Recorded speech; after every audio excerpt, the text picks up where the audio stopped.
L'un des sujets préférés de Ron Wyatt était la façon dont les pyramides ont été construites.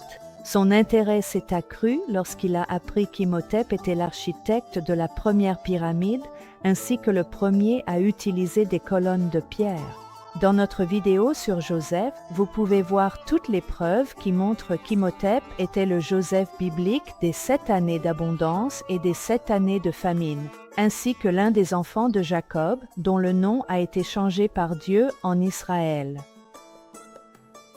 Une étude des premières civilisations montre qu'elles ne manquaient pas de connaissances techniques en matière de construction. Ron pensait que ces premières civilisations avaient hérité des connaissances d'avant le déluge, transmises par la famille de Noé, et que ce savoir s'était peu à peu perdu au fil du temps. Même aujourd'hui, nous ne pourrions pas reproduire la construction des immenses pyramides, et pourtant, plusieurs civilisations anciennes ont érigé ces constructions monumentales. Alors, comment ont-ils fait? C'est une question qui a été posée à travers les âges. Au fil des années, je me suis beaucoup intéressé à l'archéologie et aussi à l'histoire ancienne, qui bien sûr est liée à l'archéologie. J'ai donc découvert cette déclaration dans les écrits de l'historien grec, il s'appelle Hérodote, qui décrivait comment ces constructions avaient été réalisées. Et il est dit, la méthode employée consistait à la construire par étapes ou comme certains les appellent, en niveau ou en terrasse. Lorsque la base était terminée, les blocs pour le premier niveau au-dessus étaient soulevés depuis le sol à l'aide de dispositifs faits de courtes pièces de bois. Sur ce premier niveau, il y en avait un autre qui élevait les blocs d'un étage supplémentaire, puis encore un autre qui les montait encore plus haut. Chaque niveau ou étage avait son propre ensemble de leviers où il se peut qu'ils utilisaient le même, qui étant facile à transporter, il passait d'un étage à l'autre dès que sa charge était mise en place. Et puis je lisais un magazine archéologique qui parlait du bateau solaire qu'ils avaient trouvé près de la pyramide et qu'ils avaient trouvé beaucoup de choses en bois à l'intérieur. Certains d'entre eux ne rentreraient pas dans le bateau. Une fois le bateau complètement terminé, il leur restait ces choses. Ils ne savaient pas à quoi ils servaient, alors ils les ont mises en réserve. Il s'avère qu'il s'agissait de pièces de bois provenant de ces machines à construire des pyramides. Et puis dans les hiéroglyphes, pardonnez-moi, à Saqqara, ils avaient des hiéroglyphes en bas-relief qui montraient le mécanisme de fonctionnement de cette machine. Ce que vous voyez ici est un marqueur d'entrée d'une partie du complexe funéraire d'Onias, l'un des pharaons de la 3e dynastie. Voici un cartouche qui nous indique qui était cet homme. Vous remarquerez que le cartouche est couché sur le côté au lieu d'être dressé. Cela représente le fait que cette personne est décédée. Vous remarquerez que les symboles à l'intérieur du cartouche sont toujours à la verticale.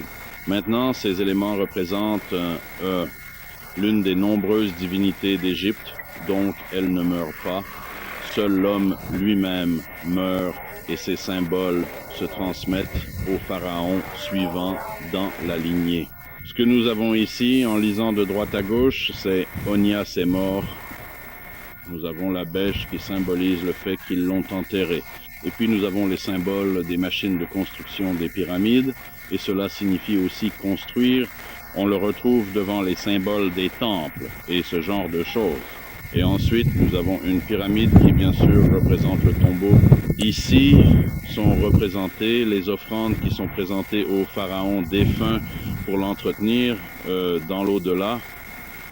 Maintenant, un agrandissement de ces objets étranges que nous voyons dans les hiéroglyphes ici en haut est le suivant. Et vous remarquerez que si vous tirez ce levier courbé vers le bas, cette partie-ci sera alors soulevée.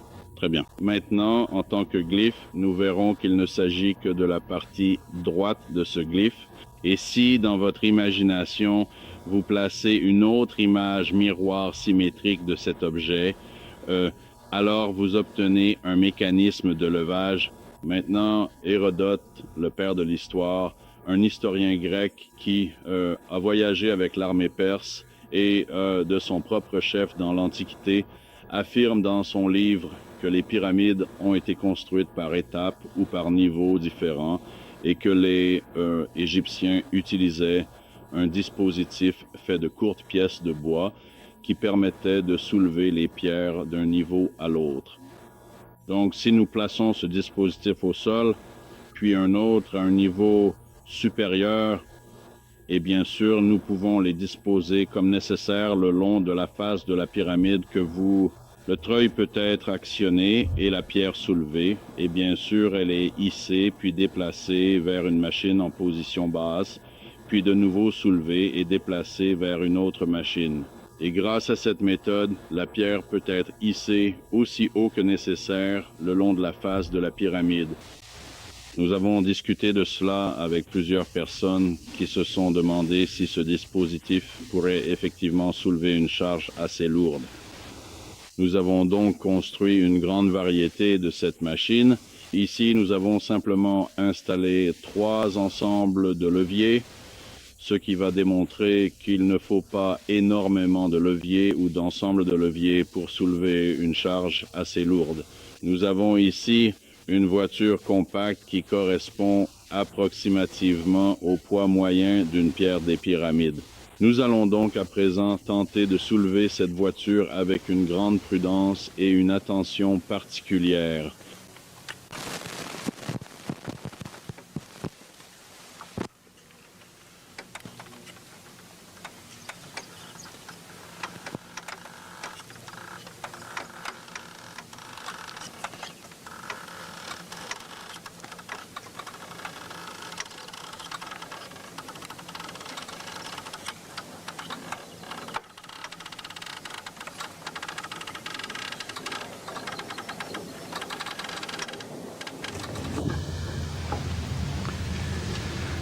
Bien, vous avez vu ici une démonstration montrant que cette machine peut effectivement soulever une charge assez lourde.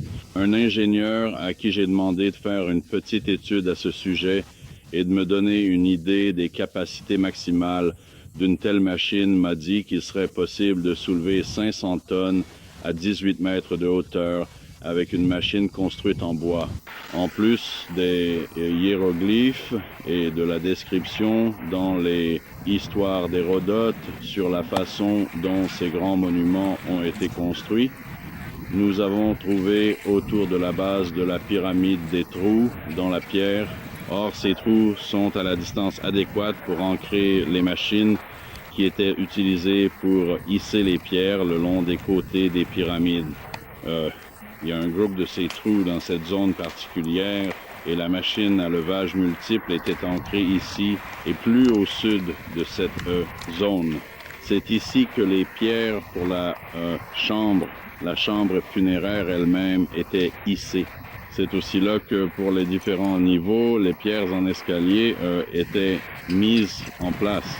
Maintenant, il y a d'autres séries de trous tout autour du périmètre de la pyramide.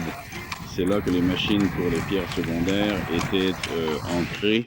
Il a besoin que je dise quelques mots à propos des machines de construction des pyramides. C'est Nassit Hassan.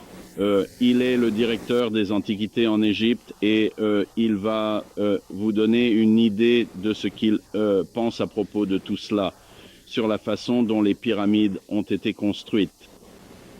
Maintenant, je suis très heureux de voir que cette machine que M. Wright m'a montré, et je pense qu'ils ont peut-être utilisé quelque chose comme cela, parce que dans les hiéroglyphes, nous savons que ce cartouche d'Unis, une tombe du côté ouest de la grande pyramide, et aussi cette lettre signifie Néfer, c'est-à-dire le beau. Et ces 3 petits soleils ne sont pas exactement, peut-être, nous montrent une autre machine, ou d'autres parties d'une machine, ou quelque chose comme ça, peut-être en bois, ou peut-être en autre chose. Et quand j'ai lu à propos de cette machine qu'ils utilisaient, je pense qu'elle est adaptée pour soulever chaque bloc d'un niveau à un autre, et ils utilisaient de nombreuses machines afin de soulever ces blocs de bois, et elle convient pour d'énormes blocs de granit et de calcaire, et le procédé que j'ai vu à la télévision ou quelque chose ici en Égypte, et c'est un moyen adapté pour soulever D'accord, nous avons installé 3 de ces machines sur différentes marches des pyramides ici, afin de démontrer comment ces monuments magnifiques ont été construits. Maintenant, le ministre des Antiquités nous a demandé de ne pas utiliser de pierre en raison de la possibilité que la pierre puisse tomber et endommager les pyramides. C'est bien qu'elle semble bien conservée de loin, il y a beaucoup de pierres détachées et il arrive qu'une pierre tombe et nous ne voulons pas, nous ne souhaitons pas endommager ces monuments. Donc nous utilisons un carton ou une grande boîte pour illustrer le processus.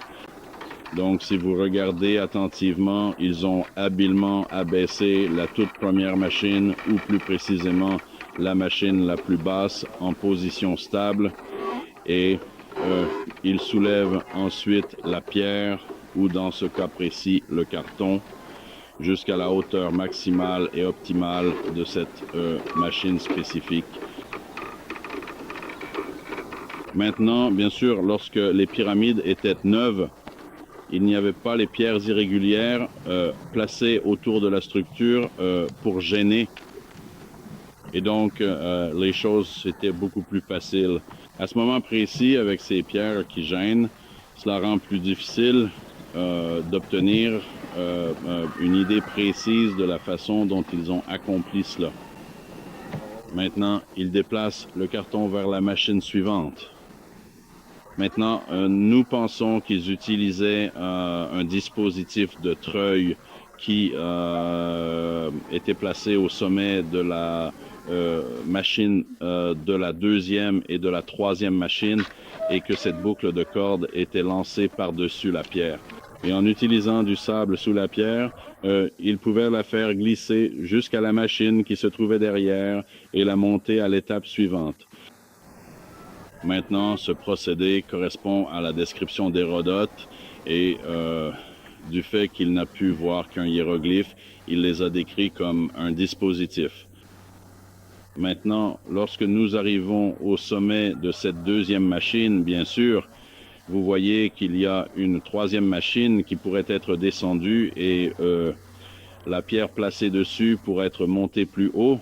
Et puis, étape par étape, vous progressez lentement et sûrement vers le sommet ou le long du côté de cette imposante pyramide, atteignant progressivement votre objectif final.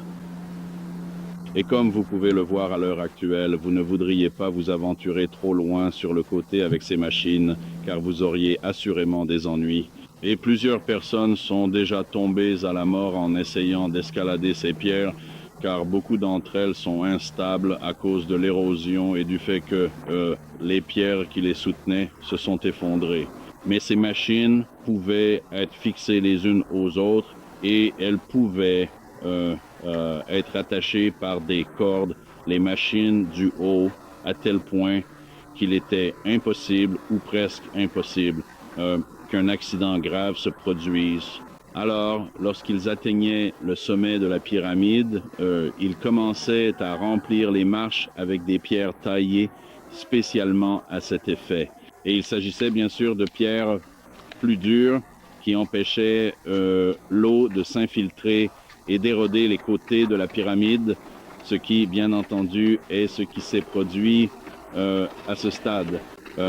Certains des souverains ultérieurs et la population locale ont estimé que c'était un endroit idéal pour extraire des pierres, donc plutôt que d'aller à quelques kilomètres de là et peut-être de transporter les pierres à travers le fleuve. Ils sont venus ici et ont pris les pierres de ces structures. Et bien sûr, ces pierres étaient déjà taillées.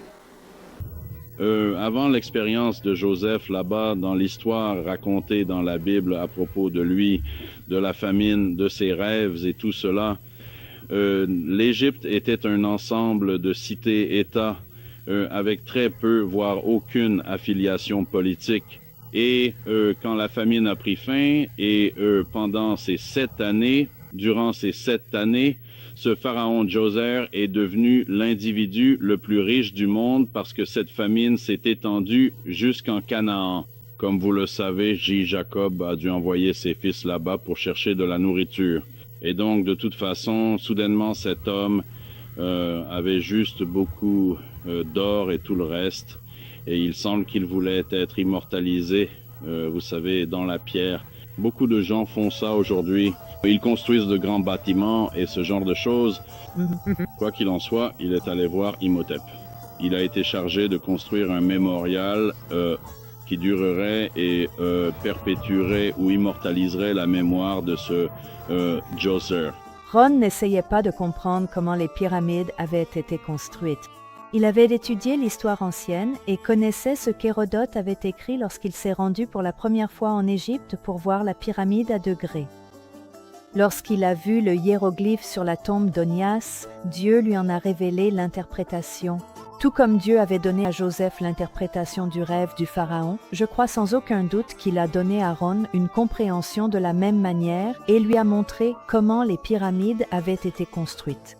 Et il lui a révélé comment fabriquer ce dispositif simple, tout comme il lui avait révélé les silos à grains de la famine de 7 ans. Lorsque le moment est venu pour Dieu de révéler au monde déchu les choses qu'il avait cachées pendant des milliers d'années, comme Samuel et Ésaïe, lorsque Dieu a appelé, Ron a répondu « Me voici, envoie-moi ». Dieu cherche encore des personnes qui l'aiment et qui sont prêtes à être appelées selon son dessein. Chacun de nous peut être utilisé par Dieu, nous devons simplement être disposés.